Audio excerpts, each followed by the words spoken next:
Hello and welcome back to a brand new episode of To Be Honest, the podcast. My name is Amanda. You can call me Duck Dog, and I'm sitting across from the beautiful, spectacular, incredible, amazing Cara Aridi. How are you today? Because here's the thing, you really just turned it on quite a lot because you were not that peppy. No. Literally 10 seconds ago. Sometimes I just can turn it on. Obviously, I'm a professional and I know I need to show the fuck up. For the listeners. It's so ridiculous. Can I just say, that just reminded me, like that little intro reminded me of when, this is a bit of a humble brag, I will say, and I'm aware of it. We went to Starbucks the other day and we ordered drinks, obviously, as you do. Yeah.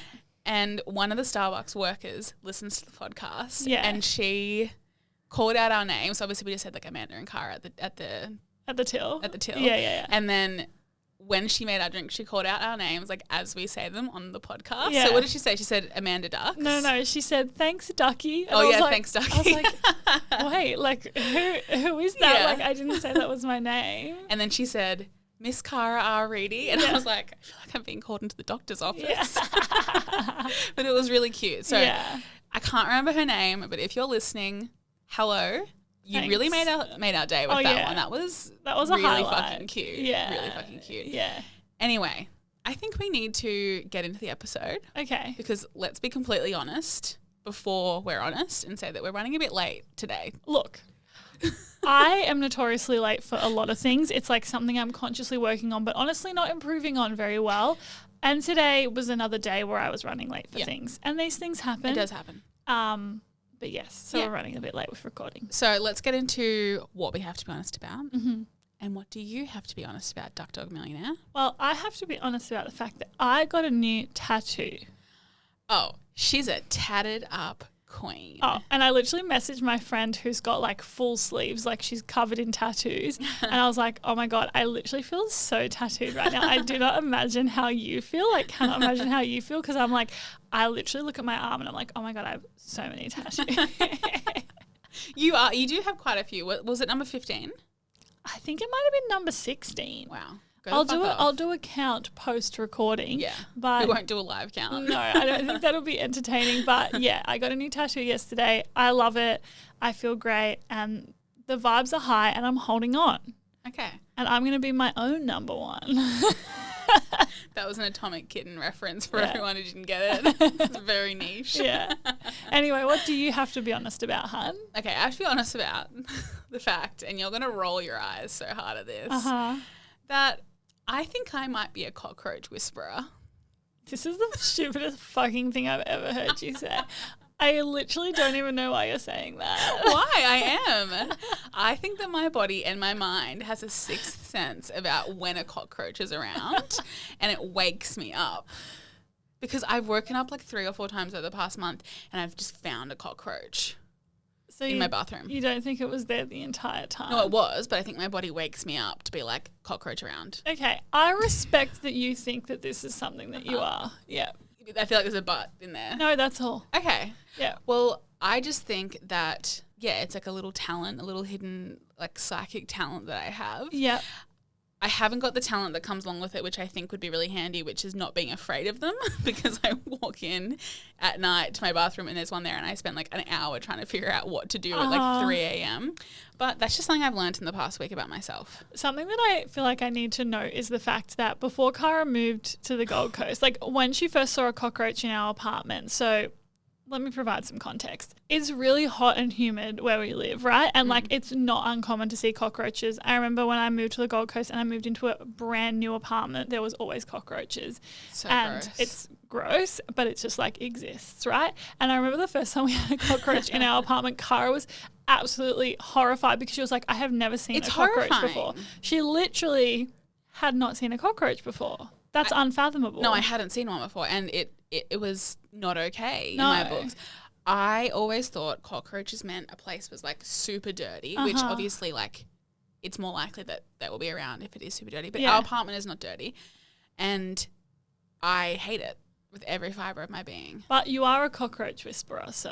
Yeah. Although I'm still deciding on the name because I don't think cockroach whisperer really like, because if I could whisper to them, I would tell them to never come near me again. But they're not doing that. Yeah. So Maybe a cockroach psychic is a better word. Okay, so I think it's time to get into the topic at hand, which is our very first Unprofessional Opinions episode of 2022. That's hot. That is hot. So if you're new to the podcast, Unprofessional Opinions is my personal favourite episode that we do every month, and it's basically where we throw it over to you and ask you if you have any questions or topics that you want us to chat about, and we ask you for these on our Instagram at tbh.pod. So if you're listening and you're not following us on Instagram, what are you doing? Come on, hun. Go and give us a follow. Don't you want some unprofessional answers to your burning questions? Yeah. I mean, if the answer is no, listen to the rest of this episode because we have some hot fucking unprofessional advice to give you. They're so hot.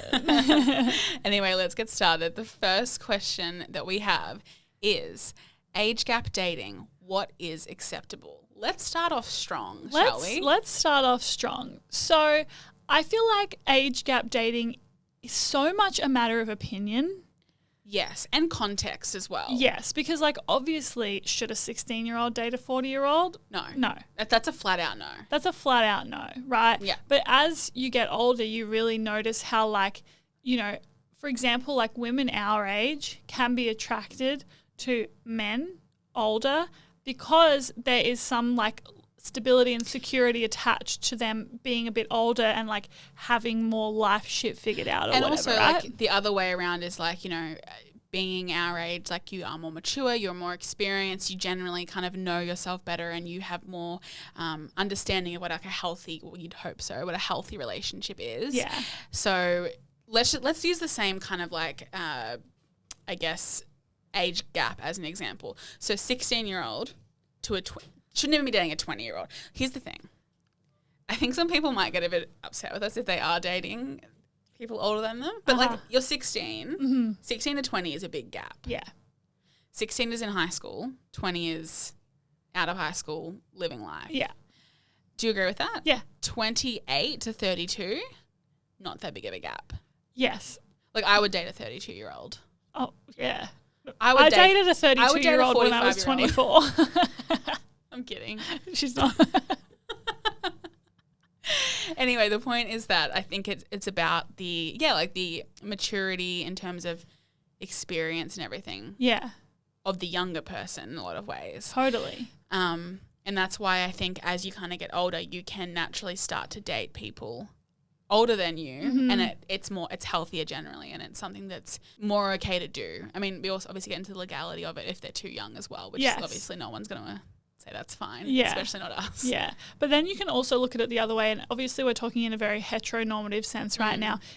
But for example, like we're 28, and for me personally, like dating a 20-year-old male would be frightful. No. Oh my God. No. It would not. It would not be okay. But then dating someone 8 years older than me would feel fine. And that's where you come back to the maturity level being more of a thing rather than the actual number of years that that person has lived. Yeah, exactly. And I think that it would be really, I guess, remiss of us to not say that it depends on the person as well. Like specifically like, although then you kind of get into like dangerous territory of like they're really mature for their age, which obviously is something that a lot of predators use as an excuse. Yes.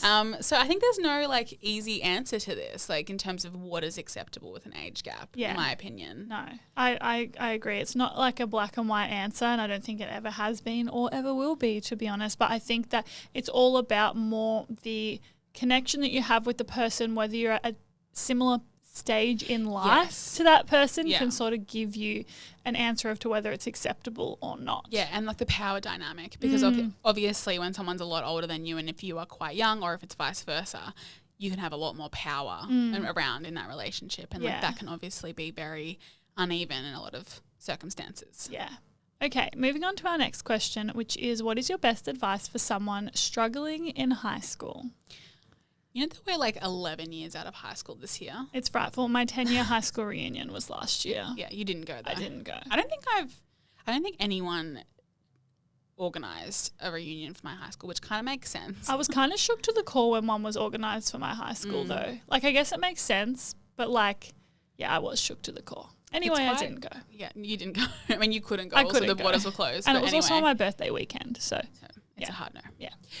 Advice. Okay, my biggest piece of advice as someone who deeply, deeply struggled with like feeling so insecure in high school and really trying to like fit in with the crowd and do things because it was cool rather than, oh my God, I was so frightful in high school, rather than doing things from a space of love and enjoyment and pleasure and stuff like that, is like remind yourself that literally so much changes after high school and it is not the way your life is going to be forever. Because I really think that I was so like, these are going to be my friends for life and stuff like that. And I mean, you and I speak from completely different experiences because you have a lot of friends from high school, whereas I literally have two. At the end of the day, things change so much after high school, and just really try and remind yourself it is such a small fraction of your life. Make it enjoyable, stay true to you, what you like to do and what you really enjoy, and try not to get caught up in other people's perceptions of you. Yeah, I completely agree. I think my best advice is kind of similar in like, personally in high school, I was like quite a serious kid. Like I was so stressed all the time. I was stressed about failing an exam, which was like a year 8 exam. Like who the fuck cares about a year 8 exam? What is that going to do to the rest of your life? But I was so stressed about it. I was so stressed about, you know, doing well and like what my friends were going to think and like what my teachers were going to think and all that stuff. And like I was like stressed about like university from like the age of like 14. And I think my best advice is to just chill the fuck out as much as you can, because I kind of think it's a little bit of a myth that like your high school years are like your best years of your life. They're absolutely not. So sorry. For some people, I'm sure they are. But for me personally, I found that to be entirely untrue. For me personally, the best years of my life are like right now. Yeah, they're happening right now. Yeah. But I think if you can kind of like take it as it comes, chill out a bit, not be so serious and kind of have a better understanding of like what really matters, it would make it more enjoyable, at least for me. And that's in hindsight, because I guess the issue is that when you're that young, you're learning what matters and what doesn't matter. So it's very easy for me to sit here and say that year 8 test didn't matter, or like that fight with my friend didn't matter and stuff like that, because in the moment it feels so important and so consuming. But if I was this is the stuff I said to my little sister when she was in high school, because we're 6 years apart. I was like, it's not going to matter. Like, it's fine. Like, just have fun. I don't think she took the advice, but maybe someone listening can. Yeah. Okay, so our next question is, how do you move on from hookup culture, especially when they keep coming back? And they do love to come back, I will say that. Here's the thing. It is a simple fact that as soon as you start getting over someone or you meet someone new, your ex, whatever they are, has a sixth sense and they will know. Exactly. And they will get in contact. Yeah. And these things will happen. So yeah, always be prepared. Always be on the lookout for ex-hookup partners. You never know when they're going to pop up. Exactly. Yep.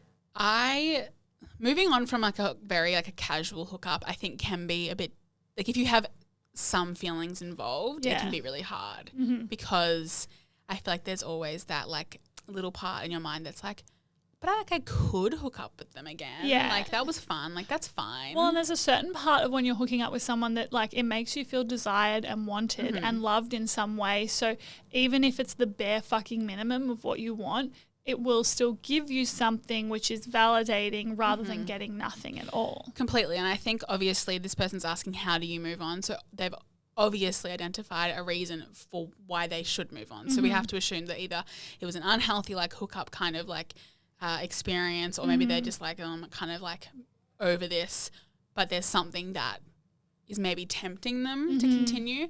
So I think in this scenario, if you're asking how to move on, I would say it's kind of as simple as just reminding yourself the reason why you think you should. Yeah. So like, you know, this person doesn't actually make me feel good after we hook up, or this person doesn't make me feel respected, or this has been going on for too long and I just feel like it's stopping me from meeting other people. Like whatever the reason is that you feel like you should move on, it sounds way too simplistic to be helpful, but I really think the only thing you can do is remind yourself of that. Totally. And it's such a circumstance by circumstance thing. Like it's not like every single friends with benefits relationship is the same and is as easy to move on from and things like that. So you really just have to look at what do you actually want, and is what you're doing with this person serving you and serving your future self as well. Because if it's not, then it's definitely not something that you should continue doing. And when they keep coming back from you, setting that boundary and really honoring yourself is a really powerful thing to do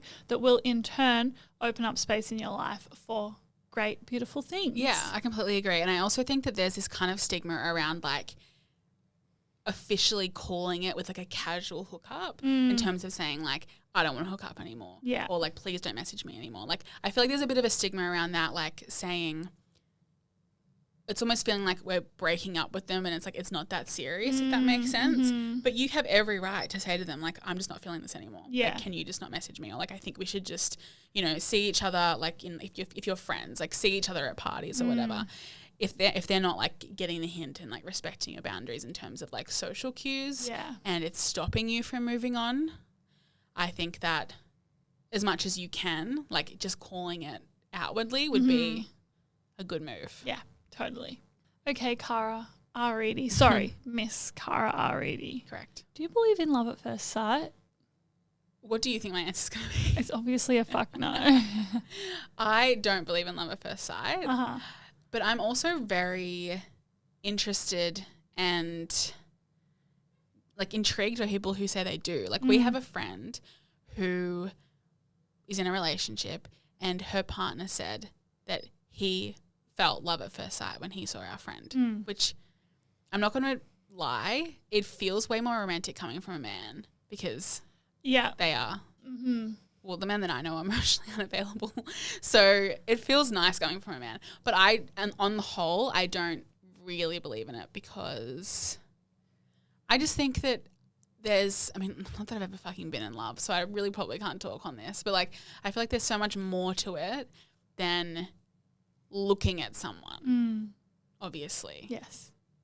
What do you think? I mean, I agree. Yeah. Even as a romantic person, I just don't believe in love at first sight because most of the people that I have loved in my life, I have grown to love over time. Yes. And I don't think that if I just looked at that person, even though there's like energy attached to who people are and things like that, I don't think I could have looked at any of those people and been like, yes, I love them. I think that there's probably something to be said for your like connection at first sight or like a feeling even like, you know, maybe attraction at first sight. Yeah, well, obviously, yeah, like lust at first sight. But yeah, like, you know, like what you just said, like maybe like the energy of someone, like the energy they're putting out and everything. Like I think you can definitely sense that when you look at someone for the first time. Yeah. And that could very much connect with you in like in the way that like this is the type of person that I'd want to be with in terms of this is like immediately what I feel when I look at them. Yeah.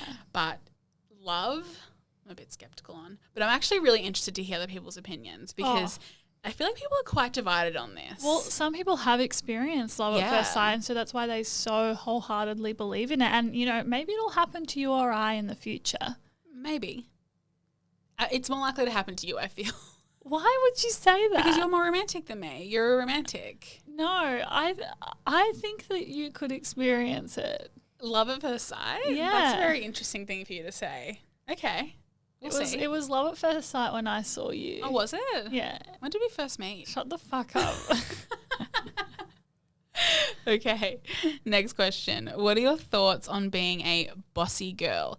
I was always called this growing up and now I'm super self-conscious about it.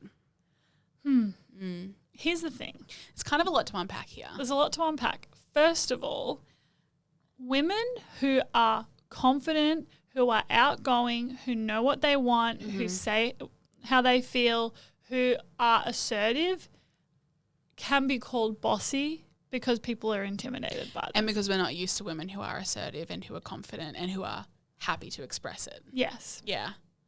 The way you just looked at me is so funny.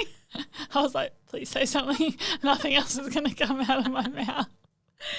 I completely agree. And I think that it's important to make the distinction here because if this person was called a bossy girl, I would argue that there is at least some of that internalized sexism wrapped up in it. Yeah.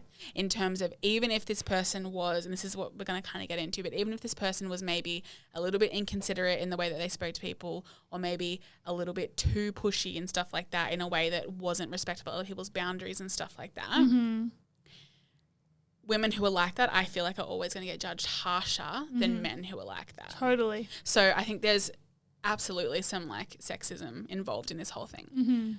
But I think in this scenario, it's important to kind of self-reflect enough to be like, is there a way that I can be more considerate in terms of like that would honor me, but also make sure that I'm being respectful of other people? Because being bossy, you know, if we're going to use that term, like if you are literally telling people what to do with no care for what they want and no care for how they respond or like how they'd like to be communicated with, that isn't a very nice, considerate way to go around the world. Yeah. So if you're doing something like that, like it could be a little self-improvement thing to be like, maybe I can do this better and something like that. But in general, the actual act of being confident enough to say what you think and, you know, secure enough to say, I think something should be done this way is not something you should be ashamed of in any capacity. I agree. Have you ever felt like you're bossy and like it's been something that you're criticized for? No. I have. This is like an unsurprising, is parallel the right word? Yeah. Yeah. Yeah. Even when I've been in leadership roles, because I've been in a lot of leadership roles with work and stuff like that, I have never been perceived as bossy, in my opinion. I mean, maybe people have. I know I was probably a bit bossy when I was a kid towards my parents and stuff. Yeah. That does not surprise me at all. No. But you've been perceived as bossy, doll. Well, I think that I'm someone who I kind of, and this could be a flaw, could be. Haven't really assessed it that much until it's about this moment, so maybe I'll think about it. But like, I'm someone who I do generally have like an idea of like how I would want things to go and stuff like that. So, and like I said before, like I was a very serious kid, so I think growing up maybe that would be perceived that way. Yeah. But in the exact same way, because I'm a woman, I think it'd be different. For example, if my brother was the same way, he'd be perceived differently to how I would be. Yeah. Okay, moving on to our next question. Marriage? Do I actually want it, or have I just been socially conditioned to do so? I thought this question was super interesting because how do you possibly unravel the social conditioning around marriage from whether you want to get married and like what it means to you? Yeah. Because I have personally never felt attached to getting married. Yeah. I'm not against it, but I've never been like, I've never thought about my wedding. I've never thought about like what dress I'd want to wear and stuff like that, or like what style of wedding I'd want. And I don't think that I would be upset if I got into a long-term relationship and we never got married. And the interesting thing for me is that my parents are not married. They've been together for like, I think I said the other day it was like 40 years or something. It's a long time. It was a long time. Yeah. But they've never been married and like they've never thought about it. They've never considered it. So I grew up around that kind of different dynamic in the way that all my friends' parents were married, but mine weren't. Yeah. How do you feel? Is it something that you've always kind of been aware of and thought that you would get married one day? Oh, I want to get married so deeply to my core. Like, I know everything that I want. I just need a husband. Okay, this is really interesting then. So why do you want to get married? And obviously this is no judgment in any capacity. I just feel very, I don't really understand this like innate like, I want to get married. See, I almost even desire the proposal more, if that makes sense. Okay. I think it's this like feeling of someone being like, I want to be with you forever. Like, I love you so much and I cannot imagine my life without you. Yeah. And then the idea of a wedding is just like fun and like so fun and fresh. Like, you're telling me that I get to have like my besties for the resty right next to me while I have my future hubby there, and I get to wear a gorgeous dress and I get to have all my friends looking gorgeous, listen to my favorite Taylor Swift songs all night and dance with everyone and eat really good food and cake. Yeah, it does. When you put it like that, it's quite enticing. I love like, you know, parties and celebrations and stuff like that. So I think that combined with the fact that I'm a romantic person and I really desire this like lifelong love, that's why I think that I desire marriage so much. Yeah. Okay, so it's more about like the symbolism for you, I guess. Like this symbolic idea of this person loves me enough and I love them enough to say, I'm going to spend the rest of my life with you and we're going to have this celebration that kind of shows that. And I also want someone to take my last name one day. Okay. So that's like. So what would you do if you met someone and they were like, I want you to take my last name? No. That would be a deal breaker? I'm pretty confident that I won't change my last name. I have such an iconic last name. How could I possibly? I agree. And if I loved someone enough, I would consider hyphenating. Okay. Yeah. What if they said, I won't take your last name, but I don't expect you to take mine? Yeah, that's fine. So you just have your same names? Yeah, okay. That's cool. Cool. What about you? Would I change my name? I don't think I would change my last name. I maybe would hyphenate it. How could you possibly when you're Cara Aridi? Like, that's not okay. No, it's not okay. I'd have to change my Starbucks order. It just wouldn't be fine.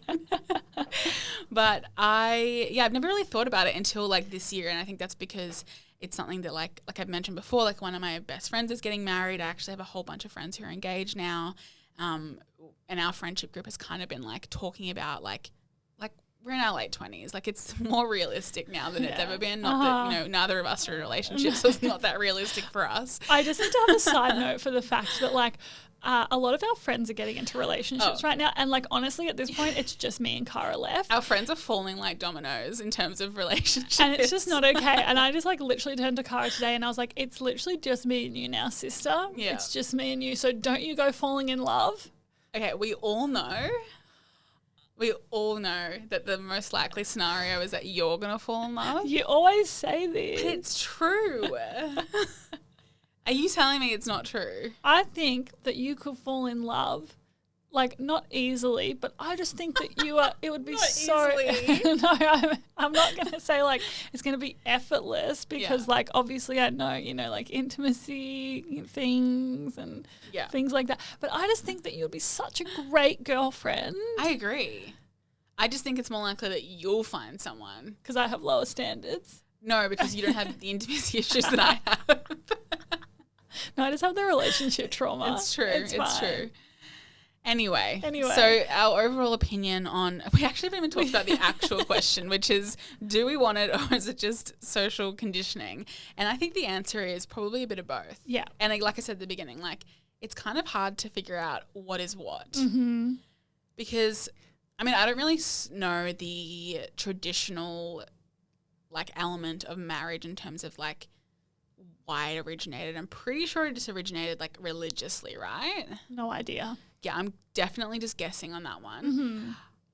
I think it has become a social norm in terms of it's like part of that life trajectory that we all kind of talk about in terms of like I need to get a job and then get a partner and then get married and then have kids and like it's that very like traditional path that we think we need to kind of check off as we grow up. Yeah.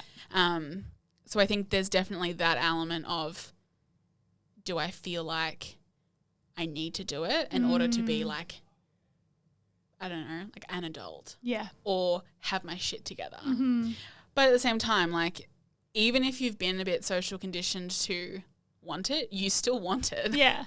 So. And I think we drop the social conditioning. Do you want to do it or do you not want to do it? Either is totally fine. As long as you do it in a way that makes you feel good. Yeah. Yeah, exactly. Absolutely. Okay, so the next question is, what are your thoughts on aging procedures like Botox that slow down the natural process?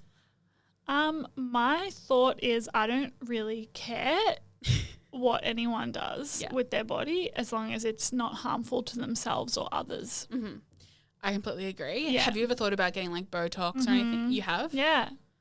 It's not on my radar right now. Yeah. But I think that it's something that I would be open to doing. I just don't know heaps about it because it's never been like super on my radar. But I definitely am aware that like, women our age are doing that and things like that. I definitely have felt more this lip filler pressure from a thin-lipped bitch. Well, I think fillers are, I guess, in a way, an aging procedure because I think the idea of like a filler is that like obviously naturally as you age your skin kind of like sags or like youth is like having like a plump features and stuff like that. Yeah. So in a way, they would probably fit into this category. Mm-hmm.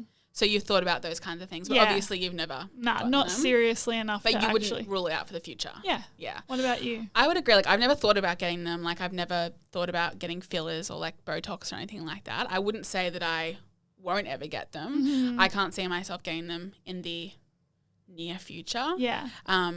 But I don't have like what you said, I don't have a problem with them in terms of other people want them. Yeah. And they're not hurting other people, or if they're not hurting themselves in the process. Yeah. Everyone has a right to do what they want with their own body. Like, I'm never going to tell anyone not to do something. I obviously think there's a conversation that needs to be had about a culture that encourages women in particular to look young at all times, and that it's a bit embarrassing if you get into your mid-20s or your like 30s even, and you have like a tiny wrinkle next to your eye, and it's like, oh, get some Botox because like that's unattractive kind of thing. Like, we age as humans, and I think that that's really important to recognize that, like, while getting anti-aging procedures is like totally fine, we need to try as much as possible to not have this negative connotation associated with natural aging. Yeah. And the thing is, natural aging is really fucking beautiful. It is. And there is a lot of fear, I think, and like, you know, the beauty standards that are around at the moment are totally cooked, for lack of a better word. And it can be really, really hard to not feel like you need to do these things in order to feel and be beautiful. But yeah, just a reminder that like you don't have to do something just because other people are doing it. And what's for other people does not need to be for you in any capacity. Completely. And I think this is where also comparison comes in, right? Because like if you've got like 5 people who are getting, like, you know, 3 of them are getting Botox as they age, as is their right, as they have every right to do. If you're someone who naturally compares yourself to others, which a lot of people do, and in particular women do, if you're the 2 people who aren't, you might be like, why do I look different to these people? Why do I have wrinkles? Why do I have thinner lips? Or why are my like cheeks hollow and stuff like that as I age? And like, I think that it's definitely a bit of like a double-edged sword in terms of how it really can pan out for people. But at the end of the day, do what you want with your own body. Yeah. Is our overall opinion, I think. Okay, moving on to our next question, which is, when you choose a partner in your 20s, is it about aligned values or a gut feeling that they are the one? If I can kick us off, I think that it's a little bit of both, to be honest, because the older I get, the more I realize that like just a connection and just a feeling with someone honestly isn't enough. And I've experienced this multiple times before where I absolutely adore someone. I think they are amazing. We connect really well. We get along really well, but they don't want the same things in life that I do. For example, like I don't know 100% that I want to have children. So if I met a guy right now who was like, I want to have kids in the next 3 years, it would be a no. No matter how much I really liked them and connected with them and stuff like that. To me, that's just not the timeline I'm on right now, and the values of where I'm at. For me, it's really important to be able to travel in the future with a partner and to really spend a couple of years doing that before settling anywhere. But some people won't want to do that, and that's totally fine. So whilst connection is super important, obviously, in a romantic relationship, sometimes I personally just don't think that connection is enough for a sustainable, long-lasting relationship. I completely agree, because I think the sustainable, long-lasting part's really important because, first of all, values are kind of what connects us as humans, right? Like that's something that really kind of will divide us, even if it's like friendships or family or romantic relationships. If you don't have similar values, or values even just that, you know, respect one another, you're probably not going to have a super healthy, long-lasting relationship. And if you're choosing a gut instinct over aligned values, like I think that can lead into really dangerous territory, because at the same time, a gut instinct, I'm not something that I've learned recently is that I actually am not as in tune with my gut instinct as I really thought I was. And I think, not to say that like if I have this problem, everyone has this problem, but I wouldn't be surprised if a lot of people have the same issue. Of especially when it comes to love and connection, because there's so many emotions, there's so many feelings associated with wanting someone romantically and wanting to spend your life with someone, that I think it's easy to get our heart and our gut like mixed up. Absolutely. Like your heart really wants to love someone. Like you are just so completely like in love with them for many valid reasons, I'm sure, like the way they make you feel and like the experiences that you had together. And maybe you think that that's your gut telling you they're the one. It doesn't matter if they don't want the same family life as you, or they don't want to live in the same city as you originally wanted to live in. And I think in that situation, you can start to compromise on things that really are important to you in terms of your values, because you're following your gut. And I want to make it clear that I don't think, and I'm sure you feel the same, following your gut is not a bad thing. No. It's like very important. I just think it's important to make the distinction between what is actually a gut instinct and whether it's, I guess, trumping your values and what you need and that kind of thing. And I personally think that my gut instinct wouldn't trump those things for me in a romantic sense. Yeah. Okay, so the next question is, why do you think everyone is so scared of their 30s? I promise you it gets better. I love this question. I love this question. I personally, at this stage, am not feeling scared of my 30s. If anything, I'm feeling excited for my 30s. And I think the reason why a lot of people do feel scared is because, honestly, in movies, in television, in media in general, we've been taught to fear our 30s because we've been taught that 30 is the age where you figure it out. So as soon as you're approaching 30 and you don't have it figured out, which, spoiler alert, no one ever has it figured out. We've said this many times, but no one ever has it figured out. In fact, last week's episode, maybe it's 2 weeks ago, we don't know at this point, guys. Anyway, the whole episode was about how you feel a little lost sometimes. Yeah. And so I think the thing is that then as people approach their 30s and they haven't figured it out, they're so scared going into it because they're like, I don't even know what I'm doing. I feel like I'm not where I'm supposed to be. Like there are so many fears that come up from that I almost think it makes sense. Like we've been conditioned to believe that our 30s are going to be scary and there's going to be a lot of change and we have to figure it out and all of these kind of things, when in reality our 30s are just our 20s but better. Yes. Yeah. And that's coming from two people who aren't in their 30s yet. But I agree with you. Like I, over the past 6 months to a year, have really tried to be embracing this idea that like going into my 30s is super fucking exciting. Like it's not scary. It's not shameful that I haven't got like this, big career planned out, or I haven't got a partner and I haven't thought about like what my future looks like really all that much, even though I'm about to turn 29 next week. Yeah. It's exactly what you just said. Like we have this pressure to have it figured out. And then when we don't by 30, which like you said, no one does, it's like, what the fuck am I doing? I'm obviously failing and I'm about to turn 30 and it's so obvious that I have nothing together. But I also think that there's this kind of idea in our head of what youth is, and we kind of feel like getting older is shameful in a lot of ways. Like I felt it going into my 20s. I felt like sad that my teenage years were over. Oh, yeah. You didn't? No, I felt sad about it, but I was like, I don't even know why I'm so sad about it. That's the thing. It's like teenage years are like I said before, like you kind of look at it like the best years of your life, even though, again, like we said before, it was like, were they? Yeah. They weren't. Yeah. 20s, like I'm like my 20s were the best years of my life. 30s is young. Oh, 40s is young. Yeah. Like if you think about like the span of our lives. So much older. Like. The span of our lives in terms of like the average lifespan, obviously, if we're lucky enough to live that long, like 30s is so young. Yeah. So I do think it's this like feeling of time's running out, like my youth is slowly slipping away kind of thing. So yeah, there's a whole bunch of reasons, I think. I can't wait for us to turn 30 and record an episode about being 30, flirty and thriving. So true. I'm going to be 30 in 1 year and like 5 days. That's a lot. That's hot. That's a lot and that's hot. Yeah. Yeah. Okay, getting on to our final question of the episode. I have just started to date someone and I am terrified of getting attached. Do you have any advice? I feel like I can really relate to this question. Can I just say I kind of feel like carrying on and just like that right now? You do? Yeah. Why? Because she like has her podcast and like people send her relationship questions and she's like. Well, we did it before Carrie did. So thanks for copying us, Carrie Bradshaw.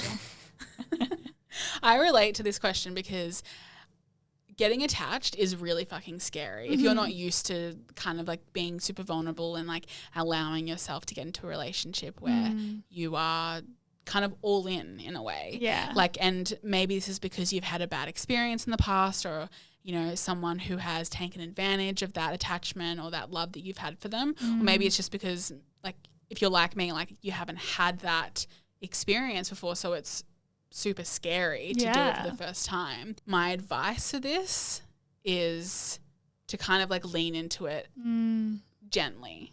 Like, don't beat yourself up for, like, not being, like, super gung-ho for getting attached all of a sudden and, like, not being incredibly, like, open and vulnerable straight away. Like, don't beat yourself up over it, but also, like, remind yourself that part of dating or seeing someone or getting into a relationship is the fact that you are invested, you are attached in a way to this person. So it's kind of like setting your relationship up for failure if you're avoiding getting attached. I completely agree with you. I think attachment is a part of dating. Yeah. And if you are naturally feeling like you really enjoy this person's company, like, I feel like attachment has, like, a negative connotation with it, whereas, like, perhaps we can frame it as, I really like spending time with this person. They're really important to me, and I really hope that I get to continue to spend a lot of time with them. Like, those are all positive ways to frame attached, whereas attached feels so negative. It's literally fine, and especially as women, we've been taught that